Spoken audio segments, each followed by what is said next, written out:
Good morning எல்லாருக்கும். எல்லாரும் என்ன பண்ணிகிட்ருக்கீங்க? இன்றைக்கி வந்து பார்த்திங்கன்னா மார்னிங் சாப்பாடு வச்சு விட்டுட்டு அவசரமான சமையல் தான் எப்பயுமே நம்ம வீட்டில் நடக்கும். சுக்குட்டிக்காய் வந்து பார்த்திங்கன்னா நேற்றே பொரிச்சு வச்சுட்டாங்க, குழம்பு வச்சுக்கலாம் அப்படின்னு சொல்லிட்டு நானும் என்ன பண்ணேன்னா நைட்டே சின்ன வெங்காயம்லாம் துளிச்சி வச்சுட்டேங்க.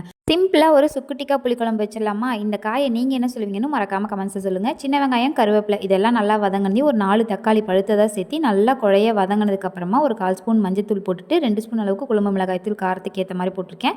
நல்லா பச்சை வாசம் போனதே துருவின தேங்காய் போட்டு ஆஃப் பண்ணிவிட்டு ஒரு பிளேட்டில் ஷிஃப்ட் பண்ணி வச்சுக்கோங்க. இது நல்லா சூடாறினதையும் அரைச்சிக்கலாம். இப்போ அதே பேனில் வந்துட்டு சுக்குட்டிக்காய் போட்டு எண்ணெயில் நல்லா பொரிய விட்டுட்டு அதுக்கப்புறம் நம்ம அரைச்சி வச்ச பேஸ்ட்டு தேவையான அளவுக்கு தண்ணி புளியை கரைச்சி ஊற்றி உப்பு போட்டு மூடி வச்சுருங்க. நல்லா கொதி வந்தது குழம்பு சூப்பராக ரெடி ஆயிரும்.